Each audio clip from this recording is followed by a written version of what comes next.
is there just kind of a sense maybe in the locker room that like some of the success you've had over the last week could prove to be your big breakthrough or kind of maybe a turning point for you guys for the rest of the season?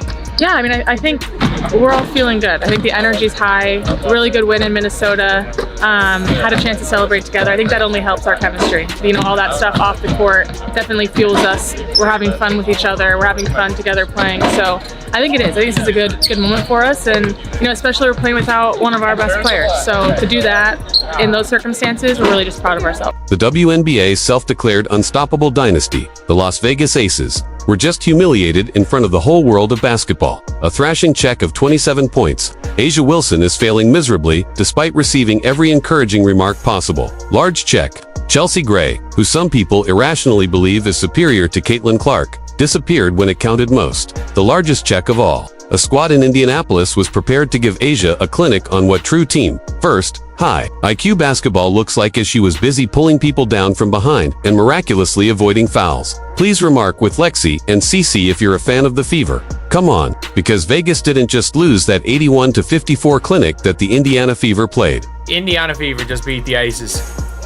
The first win for the Indiana Fever against the Las Vegas Aces since I was 22 years old. A proclamation was made when Indiana decided to lock in and play real connected basketball. A neon billboard lighted up in brilliant fever red, declaring that no amount of handouts from the referees, no heroic stat padding from Wilson, and definitely no dynasty hype would be enough to get them out. Let's focus on the exact time this confrontation became heated. Throughout the year, Lexie Hull has been a shining example of perseverance and growth. A'ja Wilson, my God, you see how many free throws that lady have?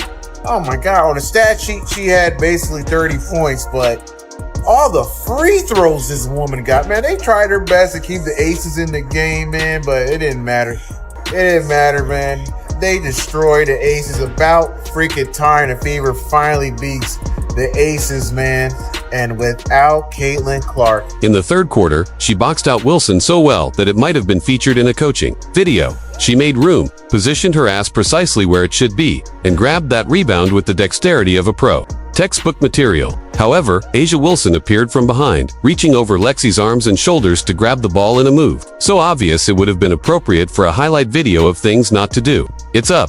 Anyone who has ever witnessed an AAU game will tell you that the Indiana ball play is over the back foul. The case is over. However, the referees decided to change the rules, live on television. They dubbed it a jump ball, which defies logic in some way. Wilson, who dominated Hull from behind, had an equal claim to that rebound. Not even the broadcast crew could conceal their astonishment. Shot won't fall. Wilson, what looks like over the back. Well, oh boy, jump ball is the call. Wow, Stephanie White's upset about that. That was over the back. Wow, watch this. That's a jump ball? They struggled to comprehend what was happening, and their commentary veered between embarrassing giggles and stunned silence. The contact was clear. There is no more obvious infringement. However, these referees made the decision to neutralize it in a way that gave the player who committed the foul a direct benefit. This is when it becomes truly lyrical, though. Neither did the Indiana Fever falter or moan. They didn't allow questionable officiating to derail them.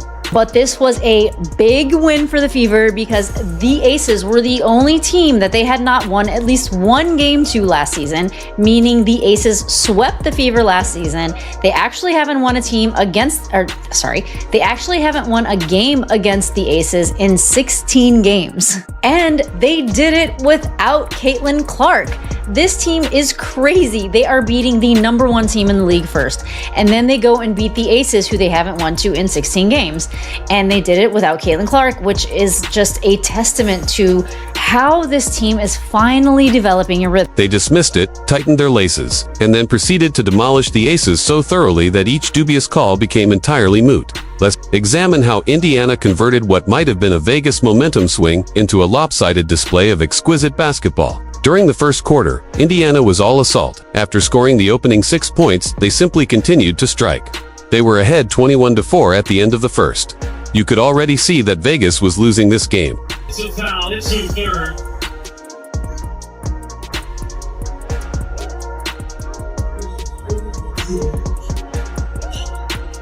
Lexie Lexie Hull, tremendous 3 and 2. Leads the league at 50% shooting the 3, draws for charge. Indiana outscored the Aces 16-4 in paint points, shot close to 53%, and held them to less than 29%.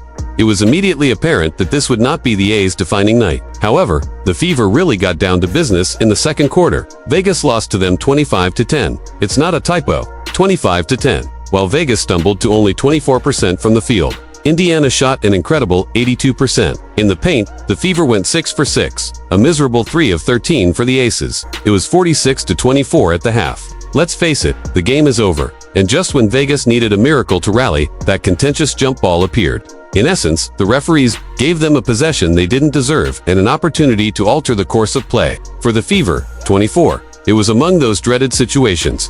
I think everyone's coming in with a level of focus every day, just right now knowing that, we do have a target on our backs and making sure that we're locked in on everything we're doing in practice. But I think we're taking that energy that we have, that fun, that lightheartedness into practice, because at the end of the day, this is a game. We want to have fun, and I think we play our best basketball when we're playing free and having fun and being joyful and playing together. Here we go again. Oh boy. That quiet annoyance was almost palpable. Even though Lexie Hull played textbook fundamental basketball and did everything correctly, she was not recognized. Young teams are shaken by those kinds of situations, particularly when facing a decorated opponent like the Aces. That present from the referees was a lifeline for Vegas. They were down big, looking for any spark, when all of a sudden they were handed a 50-50th ball that wasn't. Additionally, it appeared for a little moment that the officiating would begin to support the reigning champions. Indiana has not beaten Las Vegas since the 2019 season.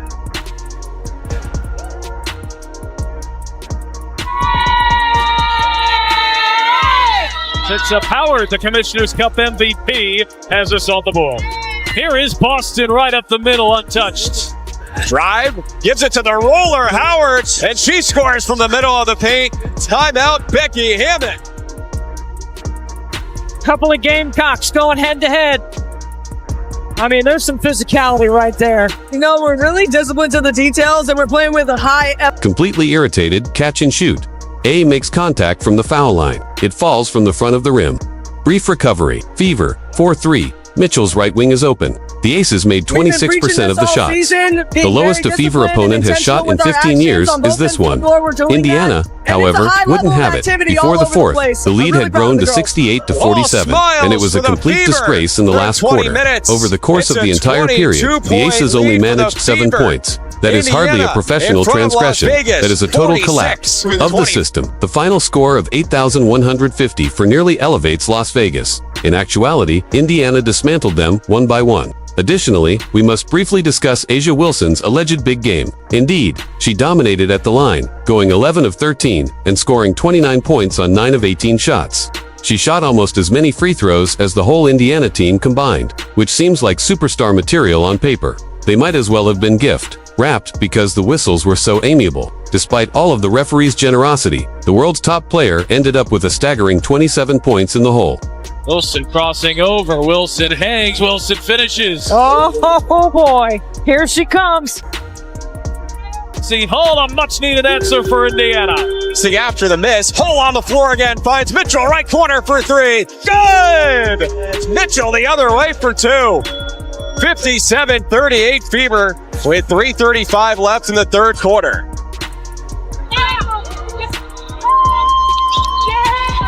Becky Hammond's had enough. Just take a moment to process that.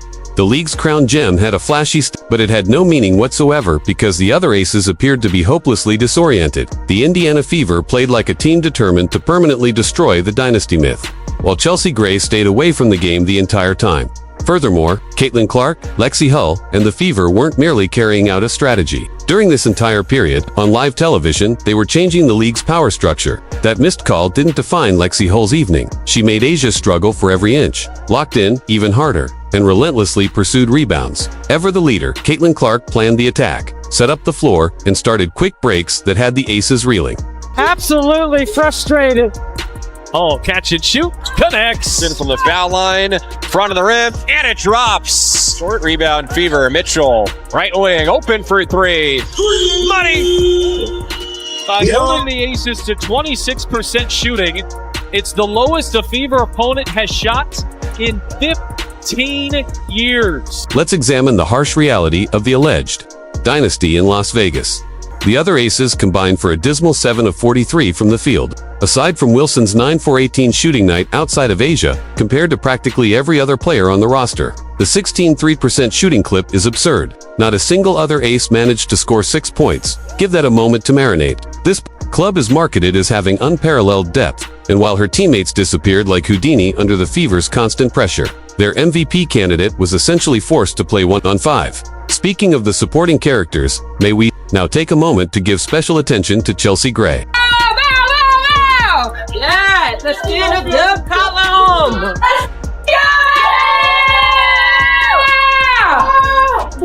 Great job.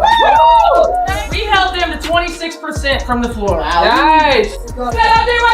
Because this is the same Chelsea Gray that some people claim to be superior than Caitlin Clark in some way. The box score, however, presents a different and less favorable picture. Gray finished the game with a pitiful 2 points on 1 of 3 shots, only 2 assists, and 5 terrible turnovers. 2 points. That's correct. It is expected of this seasoned floor general to lead the attack and inspire others around her, as the Fever's swarming defense ate up every careless throw and pushed her into mistake after mistake. She appeared to be wading through muck instead. A'ja Wilson, she got a favorable whistle in the second half, but it is what it is. Superstars get the whistle. Unless your name is, 29 points for A'ja Wilson, 3 boards, 3 personal fouls, 3 turnovers, 9 for 18 from the field goal, from the field, 11 for 13 from the free throw line. Look at the rest of her team. 2 points, 2 points, 2 points, 6 points, 0 points, 4 points, 2 points, 3 points. Dana Evans, 1 for 10, Dana Evans. Oh my God. Let's turn our attention to what Caitlin Clark was accomplishing on the bench in the interim. Clark was inspiring teammates, leading with her voice, and lighting up the sideline despite her injury. While Chelsea Gray was out there giving virtually nothing, she kept getting pumped up on camera, jumping out of her seat following big plays, and maintaining her focus during every possession. You can't teach leadership like that. That's the sort of presence that makes a squad believe, even when you're not logging a single minute. Even though Clark wasn't praising her stats, she was unquestionably having an impact on winning. Speaking of winning, the Fever put on a basketball symphony in their absence of their franchise player. Alongside 6-time, Kelsey Mitchell went off scoring 25 points. I don't know about frustrations boiling over as more to just like making a point. Well, Caitlin said she got me though, so. One more than that. She just got a bonus. And by bonus, she was meaning the Commissioner's Cup bonus, which was $49 or $43,000 per player, because the prize pool was $500,000. And apparently, Steph White just was pissed about the officiating. I don't know if it was A'ja Wilson's whistle or... With 20 points and 7 rebounds, Aaliyah Boston was a force to be reckoned with, demonstrating why she is among the league's most polished bigs. Natasha Howard, who finished with 11 points and 10 rebounds and won the Commissioner Cup MVP award, played as though she was on a personal quest to degrade the Aces. This was what balanced defense meant. Selfless play and outstanding performance under duress. Like I said, the referees were starting to get on the side of the Aces. They were trying to wheel the Aces back in, and Lexie stepped in and sort of killed it. Kelsey Mitchell never took her foot off the gas tonight, by the way. This is the best thing I've seen from Stephanie White all season long. Right here, she was aggravated by the refs already, and in the fourth quarter, 5:35 left, Stephanie White lost her shit on the sideline. She lost her shit. And let me just play this right here. Roll it. Lost that lead late. And you see her. See on Caitlin You Clark. see her just losing it up here. Losing it. Wilson misses on And a she three, got teed up right there. On the sideline. And Caitlin Clark. However, disregard the score totals if you're more interested in the game's plot. This has to do with defense. Indiana's defense was so strong that the Vegas Heat might have been kept out. God, with more turnovers than points and assists combined. More turnovers than points and assists combined. We got point guard, aka point fraud. And remember, this is probably who the WNBA player said was also better than Caitlin Clark. They said I'm pretty confident they said she was better than Caitlin. They only allowed 26% of the powerful aces to shoot. They had their worst defensive performance of the season. They played defense with such unity that it appeared as like they had one brain.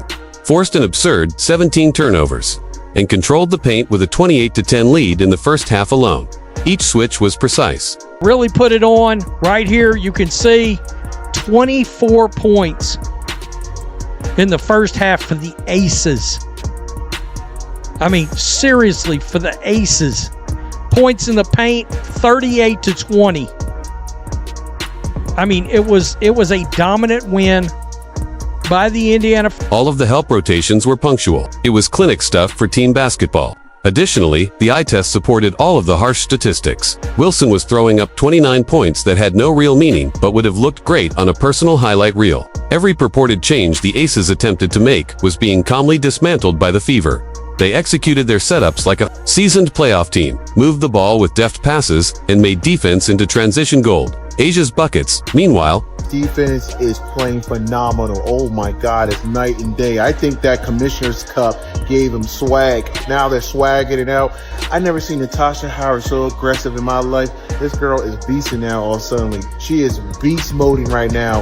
And Timpson, the rookie, getting block shots, getting steals. Leah Boston is just murking, destroying Asia Wilson. Man, you know, I got a Wilson. I got a nickname for Asia Wilson, guys. You know what it is? Whistle Wilson. Because this lady's always getting whistles. She's the person with the special whistle, guys. Every freaking time. And then she goes to the free throw line. Freaking free throw merchant. I think she's related to SGA. But anyway, she's not playing that. Felt like empty calories. Despite being impressive on the sheet, her side was still behind by about 30. And all the while, Caitlin Clark was on the sidelines, having a great time. Her sheer joy was contagious across the team. She appeared to be engrossed in celebrating every hustle play, made 3, and forced turnover as if it were the championship game with every camera cut to her. The A's bench, on the other hand, resembled a funeral procession. Blank staircases, slumped shoulders, and no responses. The Aces tried to put a little run together to start the third quarter, and Sophie Cunningham and Lexie Hull shut that shit down.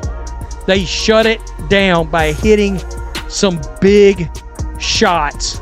All right, that steal led to the only 2 points that Sophie Cunningham had. But it was big. So right here, let's start Aaliyah Boston right here.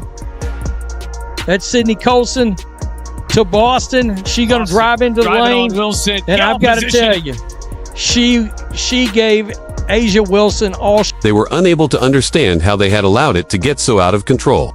In actuality, this game brought a truth that had been simmering beneath the surface for the entire year into sharp relief. They keep convincing themselves that these Las Vegas Aces are an unstoppable force. They don't get along. Their self-assurance is weakened, and they give up when things get hard. They are a far cry from the team that once frightened the league. They didn't only capitalize on the sickness either. They never eased up after putting their foot on the gas. They didn't hardly make it through with a positive attitude. In a way that said, we're built for this moment, and you're not. Guys, when did Indiana Fever turn into the best defensive team in the NBA? When? I mean, after that celebration from the Commissioner's Cup, we all thought they were going to come out here a little bit hangover. I mean, their defensive prowess has gone up 100%. In the first half, we have Aces down 22 points. We have only beaten Las Vegas Aces 1 time in 9 years. For those who do not know that statistic, we've only beaten them once in 9 years. Their defense is impenetrable. We have 28 points in the paint for the second quarter. We are shooting 90% from the field in the second quarter. This is insane. They destroyed Vegas. Let's take a moment to return to Asia Wilson. Yes, the referees gave her all the assistance she could possibly need. She managed to get jump balls instead of fouls by pulling players down from over their heads, just for fewer than the total number of Fever players. She strutted to the free throw line 13 times. The so-called best player in the world yet lost 29 points. That didn't affect the one statistic that counted. Even with all the officiating, kindness, a final scoreboard that showed Las Vegas 54, Indiana 81. The greatest humiliation is that Wilson's extravagant designs were essentially just pricey wall coverings for a dilapidated home. With this game, the Indiana Fever sent a powerful statement. They won't falter in the presence of bright lights or questionable rulings, and they aren't scared by names on the back of jerseys or frightened by MVP resumes. They have genuine chemistry, genuine conflict, and the kind of team spirit that makes championship teams. The Aces should hurry up and decide who they want to be in the meantime, because they are no longer the gold standard, as this blowout revealed. Team win, folks. Team win. And you notice the team win, like I said, 24 assists on 31 shots. 24 assists on 31 shots. The Indiana Fever hold the Las Vegas Aces to 26% from the field. 26%. This was a Fever defense smothering. The Aces weren't just missing shots. The Fever defense was all over the place. Defensively, we were all over the place. Neither team could hit a three, except for Kelsey Mitchell. Money Mitch can hit the three. They're no longer the inevitable champs waiting to be crowned. Caitlin Clark didn't even need to put on her shoes for the Indiana Fever to officially steal that hype. The gang! Fever gang! Down goes the punk-ass Las Vegas Aces, everybody! Kelsey Mitchell, the road runner, out there dropping daggers with a 25-piece. Boston Market with the rotisserie chicken, baked beans, corn on the cob, mashed potatoes, every drink available. The tiny assassin, Harry McDonald, out there slicing through the defense, getting buckets.